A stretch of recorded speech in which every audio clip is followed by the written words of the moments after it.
Bismillahirrahmanirrahim. Assalamualaikum warahmatullahi wabarakatuh. Innal hamdalillah nahmaduhu wa nasta'inuhu wa nastaghfiruh wa na'udzu billahi min sururi anfusina wa min sayyiati a'malina. May yahdihillahu fala mudhillalah wa may yudlil fala hadiyalah. Asyhadu an la ilaha illallah wahdahu la syarikalah. Asyhadu anna Muhammadan abduhu wa rasuluhu la nabiyya ba'dah. Allahumma salli wa sallim wa barik ala Muhammadin wa ala alihi wa sahbihi wa mawalah. Qala Allah ta'ala, ya ayyuhalladzina amanu taqullaha haqqa tuqatih wa la tamutunna illa wa antum muslimun.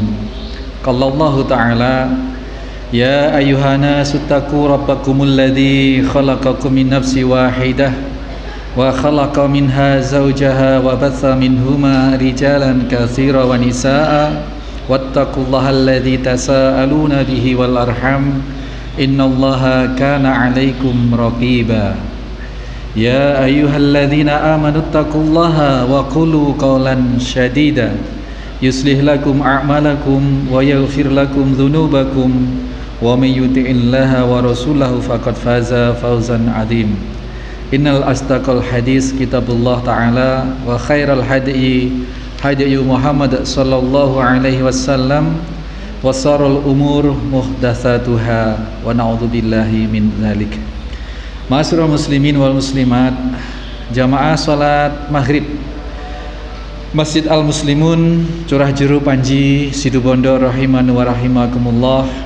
Senantiasa kita panjatkan puji syukur kehadirat Allah Subhanahu wa taala yang masih memberikan, mengkaruniakan kita kenikmatan untuk istiqomah berbuat, berupaya mengikhtiarkan kebaikan, kebajikan demi kebajikan, amal soleh demi amal soleh yang mudah-mudahan benar-benar Allah akui, Allah catat sebagai tambahan-tambahan bekal kelak kita kembali ke hadiratnya. Salawat serta salam senantiasa kita haturkan untuk junjungan kita Nabiullah Muhammad sallallahu alaihi wasallam. Beliau yang telah menunjukkan atas izin Allah, atas perintah Allah, pensyariatan yang lurus ini, di mana ad-dinul Islam merupakan agama yang telah sempurna, merupakan penyempurna dari seluruh pensyariatan para nabi dan rasul sebelumnya.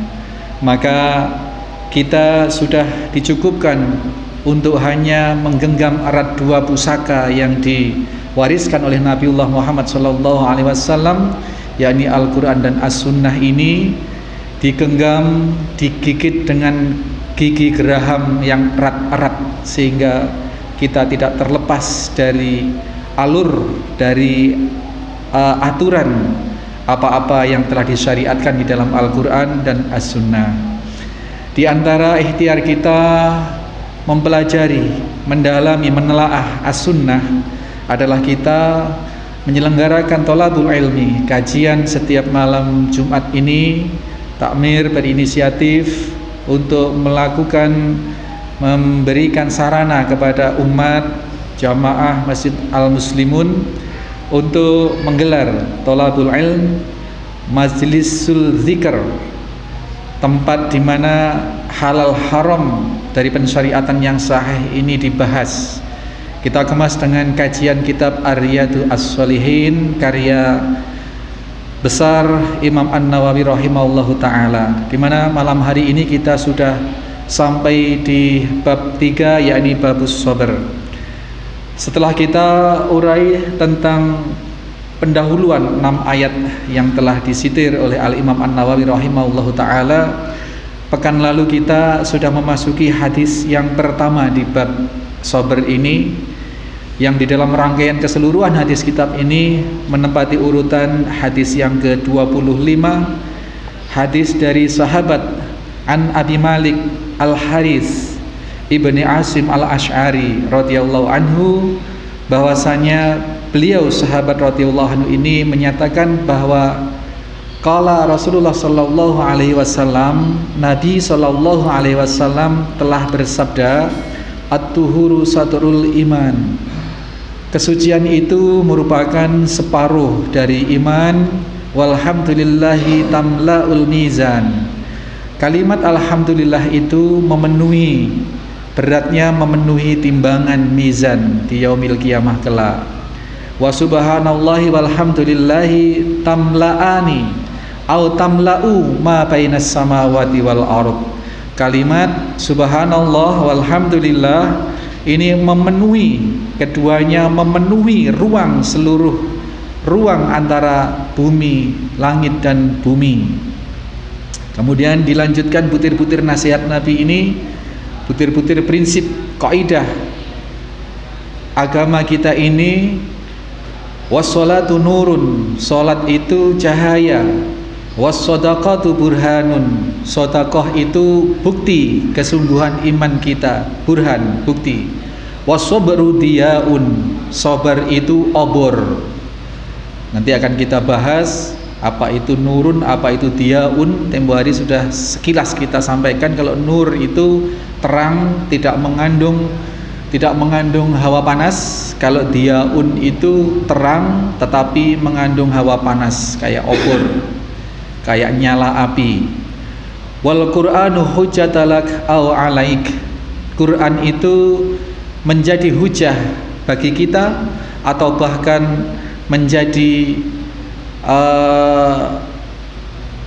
menjadi sesuatu yang akan mengadili kita.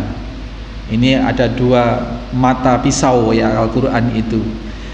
Kullun nas, setiap manusia, yaghdu, setiap pagi, faba'i'u, menjual nafsahu, dirinya. Setiap pagi manusia itu, semua manusia itu bertransaksi setiap pagi. Itu mengawali pagi dengan mentransaksikan dirinya, menjual dirinya. Maka di dalam proses penjualan hari itu, famu'tiquha, ada yang mendatangkan keberuntungan bagi dia, kemakmuran, kemuliaan, au mubiquha, atau justru ada yang menghasilkan kebinasaan. Itu rawahul Muslim, hadis ini sahih. Nah, pekan lalu kita sudah mengurai beberapa butir-butir nasihat Nabi Shallallahu Alaihi Wasallam ini. Di antaranya adalah at-tuhuru satrul iman, telah kita kupas habis ya kemarin, bahwasanya kesucian itu separuh dari iman. Kesucian di sini mengandung dua makna. Kesucian ini mengandung, iman di sini mengandung dua makna, di mana iman itu punya dua bagian. Bagian yang pertama adalah kesucian ini. Nah, dua makna yang dimaksud adalah, yang pertama, iman dimaknai oleh sebagian ulama sebagai satu inti peribadatan, yakni sholat. Bahwasanya iman itu adalah sholat. Yang membedakan orang kafir dengan orang mukmin, dengan orang beriman adalah pada sholatnya.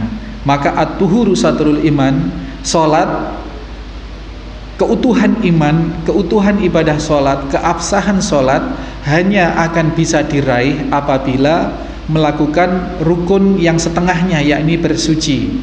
Maka sholat tidak bersuci atau tidak toharoh atau tidak berwudu atau tidak tayamum, maka sholatnya batal atau tidak sah. Keimanan seseorang tanpa mengakomodir kesucian, maka keimanannya batal. Maka sering Pak saya mengadakan semacam investigasi pribadi, mengamati di mana ciri keimanan seseorang atau suatu kaum itu berada pada kesucian atau kebersihan lingkungannya. Misalkan saya dalam perjalanan mampir ke sebuah masjid atau saya bertamu ke rumah seseorang, kita punya deteksi awal takmir dan makmum, takmir dan kaum di situ, seberapa tingkat akidahnya, seberapa tingkat keimanannya. Ini deteksi awal yang bisa kita lakukan adalah seberapa masjid itu tempat bersucinya bersih, nyaman atau tidak. Kalau sudah musola masjid itu tempat bersucinya, tempat wudunya itu cebeh Pak, bau pesing, mana sanitasi airnya juga tidak lancar, kemudian pembuangannya juga tidak lancar, fasilitas kebersihannya ini tidak optimal, maka kita bisa mengukur, oh kurang lebih seperti inilah taraf atau kadar keimanan atau kadar akidah pengelola masjid dan kaum di sini pada umumnya. Dan itu terbukti Pak. Ketika kita main ke rumah teman atau mampir ke rumah seseorang misalkan, kita lihat di situ fasilitas toharohnya, fasilitas kamar mandinya seperti apa. Di situ ada semacam benang merah. Akidahnya, tauhidnya, keimanan orang itu seberapa. Dan ini tidak bisa dipungkiri karena sudah nas dari Nabi SAW, at-tuhuru saturul iman. Ini kebersihan secara zahir.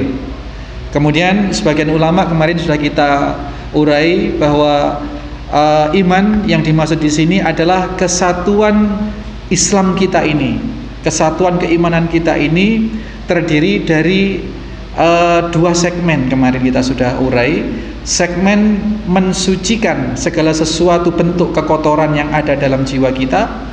Yang kedua, kalau itu sudah bersih, maka kita separuh keimanan kita adalah amal soleh, sholatnya. Jadi kalau kita ingin menggapai keimanan yang paripurna, keimanan yang sempurna, ini kita harus memperhatikan dua segmen tadi itu.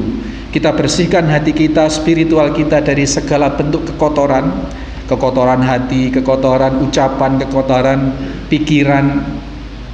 Yang paling utama bentuk kekotoran itu adalah kekotoran akidah, yakni kesyirikan. Jadi bentuk kekotoran yang terbesar, bentuk najis yang terbesar itu adalah kesyirikan. Maka at-tuhuru satrul iman, langkah pertama apabila orang itu hendak beriman, maka dia harus membersihkan persepsinya, membersihkan hatinya, membersihkan nalarnya dari sesuatu kekotoran, yakni kesyirikan itu. Maka syarat pertama orang mu'allaf atau masuk Islam itu bersyahadat, mengucapkan dua kalimat syahadat, mempersaksikan bahwa tiada ilah di dalam dirinya kecuali Allah, dan di dalam rangka menyembah ilah itu mengikuti panduan tuntunan yang dibawa oleh Rasulullah, maka bersaksi Muhammad dar Rasulullah. Ini takhliyah, kemarin sudah kita pelajari, membersihkan sesuatu dari segala bentuk kekotoran dalam agama ini, yaitu takhliyah, pakai kha, takhliyah. Kemudian setelah bersyahadat, setelah kita membersihkan diri dari semua bentuk kemusyrikan, segala bentuk kekotoran hati, ujub, riya, sum'ah dan lain sebagainya, di saat yang sama kita memproduk amal soleh, yakni tahliyah, pakai hak. Tahliyah ini membuat kebagusan-kebagusan, membuat amal soleh. Jadi ibaratnya kalau kita mau merenovasi rumah, langkah pertama tahliyah itu membersihkan sesuatu, mau mengecat temboknya sudah kerupal-kerupal, itu harus dibersihkan dulu supaya nanti hasilnya optimal. Harus dikerok dulu, dilap dulu yang belembung-belembung temboknya itu, dikerok sekalian, dibuang, kemudian baru dipelamir-pelamir lagi. Itu tahliyahnya, itu membersihkan tadi itu, dari rumah-rumah laba-laba semua dibersihkan.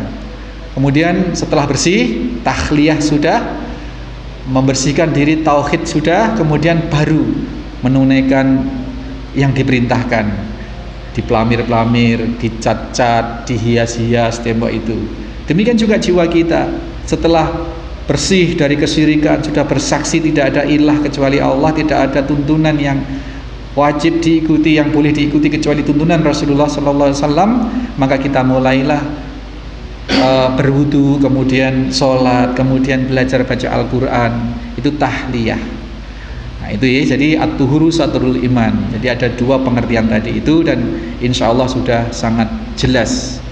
Kemudian butir berikutnya yang diwasiatkan oleh Nabi SAW, berdasarkan hadis yang diriwayatkan oleh Abi Malik Al-Asy'ari bin Hashim Al-Asy'ari ini adalah alhamdulillahi tamlaul mizan.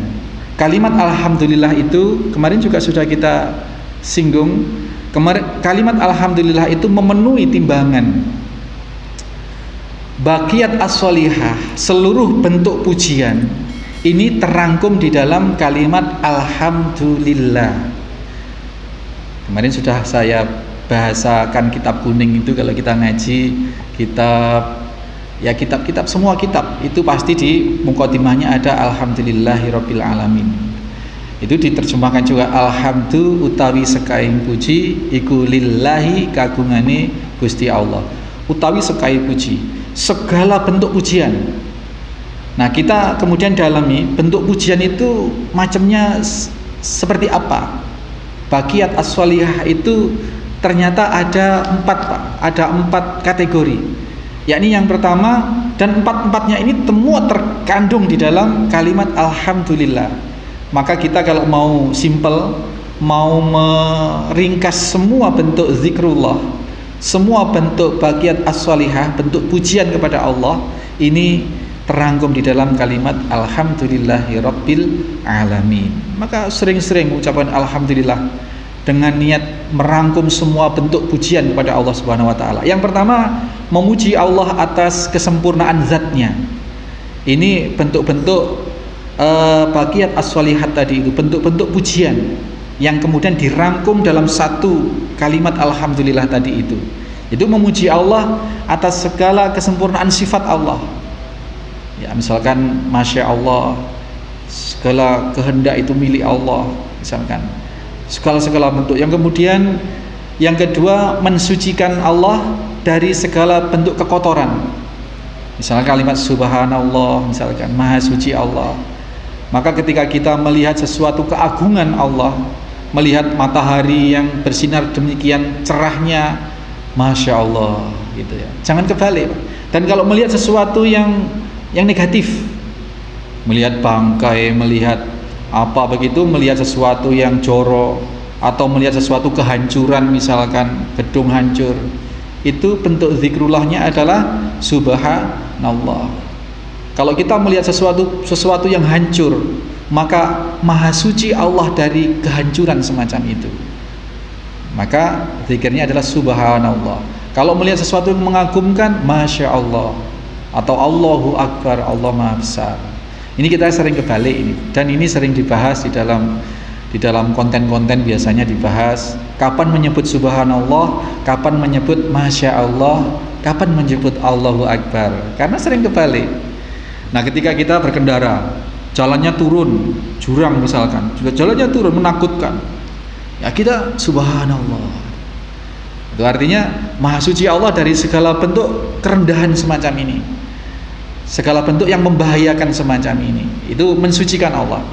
Di satu, memuji Allah atas kesempurnaan sifat Allah. Yang kedua, bentuk pujian kepada Allah itu adalah mensucikan Allah dari segala bentuk kekurangan atau kekurangan sifat-sifatnya. Terus kemudian al-i'tiraf bil ajaz, ini merasa bahwa diri kita itu adalah sesuatu yang lemah. Maka bentuk zikrullahnya adalah la haula wala quwata illa billah. Tidak ada daya kekuatan, kita itu bukan siapa-siapa, bukan apa-apa. Maka yang maha kuat, yang maha melindungi adalah Allah Subhanahu wa ta'ala. Kemudian bentuk pujian yang keempat itu adalah kategori yang mengakui bahwa Allah memiliki kemandirian keagungan. Ya, seperti Allahu Akbar tadi itu. Ya, Allahu Akbar. Allah yang maha segala-galanya, Allah yang maha tidak ditandingi, dan lain sebagainya. Nah, keempat bentuk pujian ini terangkum dalam kalimat alhamdulillahirabbil alamin. Alhamdulillah. Maka alhamdulillah ini fadilahnya atau keutamaannya memenuhi timbangan mizan itu. Kemudian butir yang ketiga yang disampaikan oleh baginda Nabi Sallallahu Alaihi Wasallam adalah subhanallahi walhamdulillahi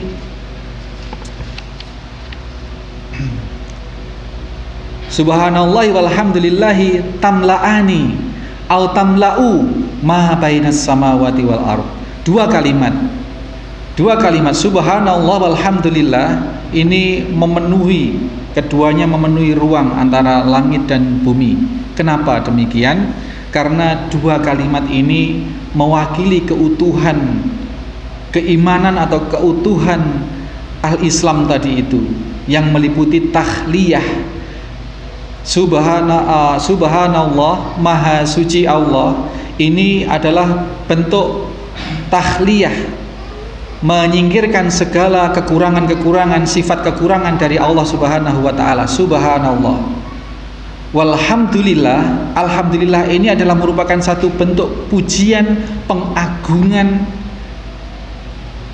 kesempurnaan sifat Allah Subhanahu wa taala, tahliyah. Maka kalimat subhanallah walhamdulillah ini gabungan dari dua perkara penting di dalam kesatuan al-Islam ini. Maka benar kiranya ketika Rasulullah Shallallahu Alaihi Wasallam menyatakan bahwa subhanallahi walhamdulillahi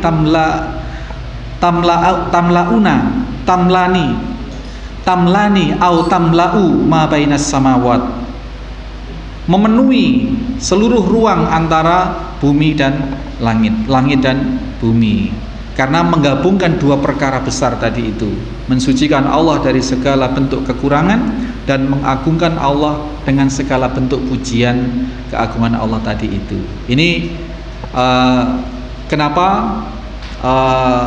penjelasan kenapa Rasulullah menyatakan bahwa kalimat subhanallah walhamdulillah itu memenuhi ruang antara langit dan bumi.